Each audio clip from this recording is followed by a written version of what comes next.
Video में हमने बात की थी फर्स्ट पार्ट ऑफ स्पीच की, नेमली नाउन।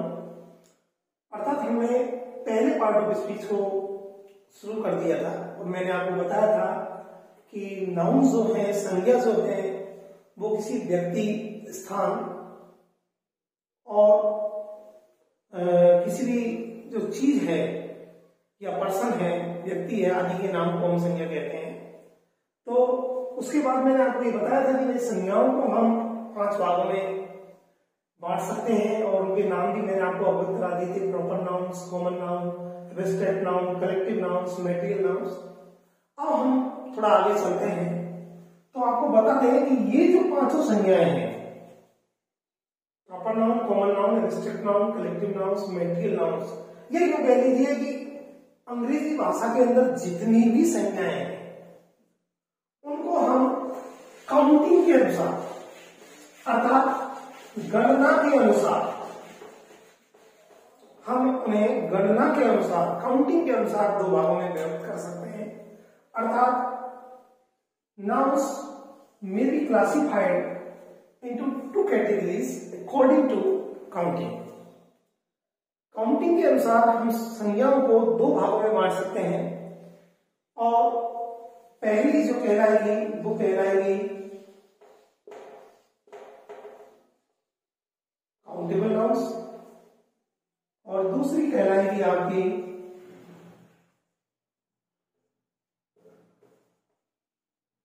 Uncountable nouns.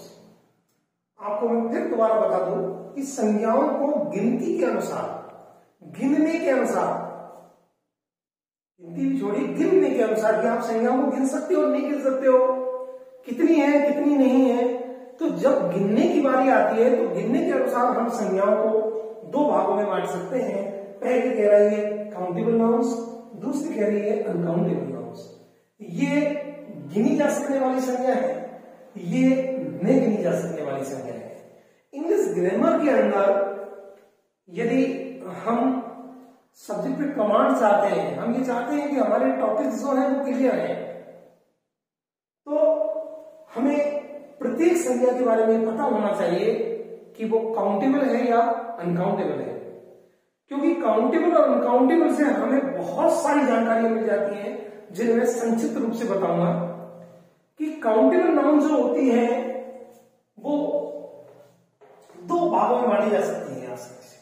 अर्थात काउंटेबल जो होती हैं वो सिंगुलर भी होती हैं और प्लूरल भी होती है।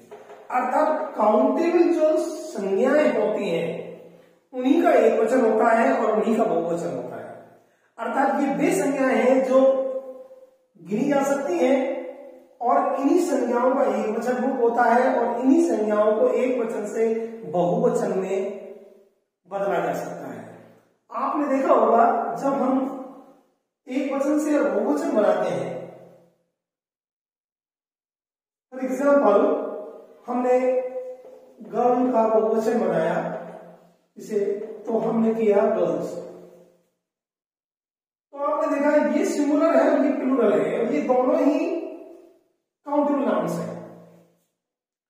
तो काउंटेबल नाउन्स जो होती है या तो वो सिंगुलर होती है और या वो प्लूरल होती है। तो आपको ये पता लग गया कि केवल एक वचन से बहुवचन जो संज्ञाएं बनाई जाती हैं वो केवल काउंटेबल नाउन होती हैं।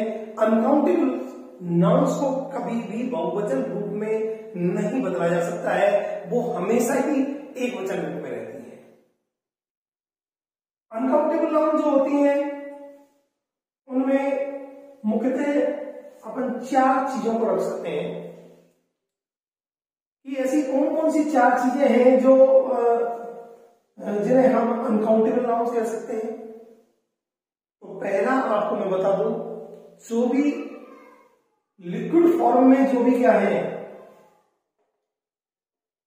लिक्विड फॉर्म में जो भी क्या है सारे प्रोडक्ट है, जो मैंने आपको पिछली कक्षा में बताया था कि लिक्विड फॉर्म में जो भी प्रोडक्ट आते हैं, चाहे वो कॉफी है, चाहे वो टी है, चाहे वो वाटर है, चाहे पेट्रोल है, चाहे वो ऑयल है, वो सारी अनकाउंटेबल है। उन्हें उन्हें कभी भी प्लूरल नहीं बनाया जा सकता। They can not be converted into plural. तो प्लूरल में नहीं बदला जा सकता उन्हें। क्यों नहीं बदला जा सकता? क्योंकि वो हमेशा ही एक वचन रूप में होती हैं। दूसरी, आपकी जो भी एग्रीकल्चर प्रोडक्ट होते हैं,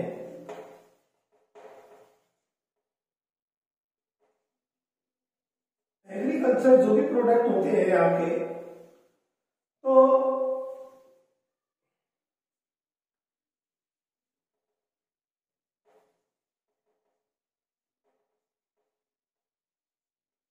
एग्रीकल्चर जो भी प्रोडक्ट्स होते हैं आपके, वो सारे इसी में आते हैं। चाहे पे मिल्क हो, चाहे पर राइस हो, तो वीट हो। आप ये ध्यान रख लेना, इनका कभी बहुवचन रूप नहीं होता, ये हमेशा ही एक वचन रूप में रहते हैं। लेकिन कभी कभी बच्चों को मन में आ जाती है, सर ये बताइए, ये जो चावल है एक रखकर, क्या सर हम इसे गिन नहीं सकते? हाँ, उसे गिन सकते हैं हम, लेकिन उसे फिर हम राइस नहीं कहेंगे। आप उसे क्या कर सकते हैं? ग्रेनुअल ऑफ राइस, ये कह सकते हैं ग्रेनुअल ऑफ राइस, अर्थात दाना। आप ये कह सकते हो पीस। आप कई बार ऐसा करते हैं, जैसे आपने लिक्विड फॉर्म में मैंने बताया कि जैसे टी है, बहुत से जैसे एक चाय, फिर एक चाय कैसे कहेंगे? तो भाई चाय है ना, वो हिंदी में अपन बोल लेते हैं चाय, लेकिन यदि आप अंग्रेजी में उसे बोलना चाहते हैं तो आप ये कहोगे, सर हमने जो चाय पी है ना, वो 1 कप ऑफ टी पी है, या 2 कप्स ऑफ टी पी है, या आप हो सकता है और भी ज्यादा पी लो, तो आप उस हिसाब से कहोगे। तीसरा नंबर जो मुख्यतः इसमें आता है, वो आपके आते हैं, जो मैंने उसमें भी बताया था आपको, कि जो मिनरल्स है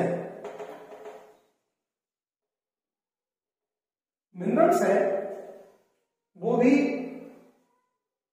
आपके इसी में आते हैं। खनिज पदार्थ, गोल्ड है, सिल्वर है, इनको भी अंग्रेजी में बहुवचन में नहीं बदला जा सकता, बिल्कुल नहीं बदला जा सकता। यदि आप कभी भी, एक और बात बता दूं मैं, कि यदि कभी आप अनकाउंटेबल नाउन के आगे एस लगा हुआ देख लेते हैं,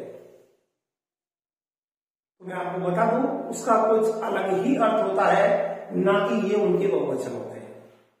कभी कभी वाटर जो शब्द है उसमें आप वाटर्स आप देख लेते हैं एस लगा हुआ, तो वही गलत चीज है, वो पानी का बहुवचन नहीं है। वो पानी का जो विस्तृत जो क्षेत्र होता है उसको वाटर्स कहा जाता है, चाहे वो समुद्र के लिए यूज किया हो या कोई और विस्तृत क्षेत्र के लिए और भी कोई हो, तो उसके लिए यूज किया जाता है, ना कि वो बहुवचन है उसका। तो ध्यान रख लेना, अनकाउंटेबल नाउन्स जो होते हैं उनका कोई भी बहुवचन नहीं होता। आज अपन ये कह सकते हैं कि जो सारे एब्स्ट्रैक्ट नाउन होते हैं, एब्स्ट्रैक्ट नाउन्स जो आपने पढ़े, जिन्हें अपन कहते हैं भाववाचक संज्ञाएं, अर्थात जिनमें केवल भाव महसूस होता है।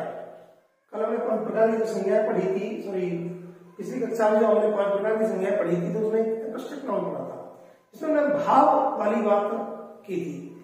तो वो जो सारे भाव हैं वो अनकाउंटेबल्स होते हैं। काइंडनेस को आप गिन नहीं सकते, ऑनेस्टी को आप नाप तोल नहीं सकते। इसी तरह क्रुएल्टी को कैसे नापोगे आप? निर्भरता को कैसे नापेंगे? किसी की ग्रेटनेस को कैसे नापेंगे? कैसे गिनेंगे? वो 1 महान था, 2 महान था, नहीं, गलत। तो ये जो 4 चीज मैंने बताई आपकी, कि जो चीज तरल है वो अनकाउंटेबल है, एग्रीकल्चर प्रोडक्ट्स हैं वो भी सारे अनकाउंटेबल है, मिनरल्स हैं सारे के सारे, खनिज पदार्थ हैं वो भी आपके अनकाउंटेबल है, और यहां तक कि एब्स्ट्रैक्ट नाउन्स जो हैं, अर्थात यही कह लीजिए कि वे जो संज्ञाएं जो किसका भाव प्रकट करती है, सेंस जिन्हें सिर्फ हम महसूस कर सकते हैं, फीलिंग्स कर सकते हैं, फील कर सकते हैं, वो सारी संज्ञाएं भी आपकी अनकाउंटेबल नाउन्स होती है। और सबसे विशेष बात इस बात में बताई कि अनकाउंटेबल नाउन जो है वो क्या नहीं की जा सकती, उन्हें आप प्लूरल फॉर्म में नहीं बदल सकते। They can not be converted into plural forms, उन्हें कभी भी प्लूरल फॉर्म्स में नहीं बदला बदला जा सकता। यदि आप कभी इनके प्लूरल फॉर्म देखते हैं तो मैं आपको फिर बता दूं दोबारा कि वो वर्ड्स में बहुवचन रूप दिख रहा है आपको, वो इन अनकाउंटेबल नाउन्स का भी बहुवचन नहीं है, बल्कि वो एक पृथक भाव रखते हैं, एक पृथक संज्ञा है और पृथक ही उसका एक अलग अर्थ है और इनका उससे कोई लेना देना नहीं है।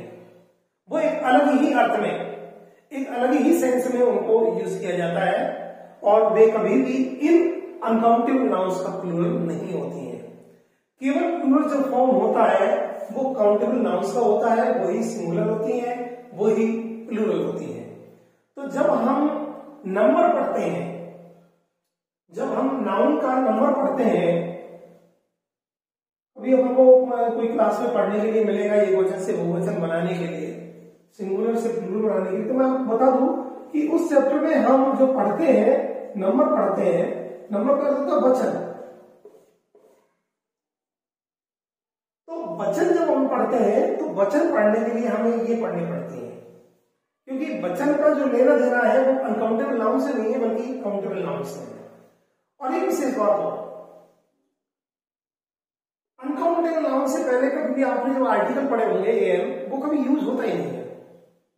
अर्थात इंडेफिनिट आर्टिकल ए और an is not use before uncountable nouns. A या एन का प्रयोग कभी भी अनकाउंटेबल नाउन से पहले नहीं होता।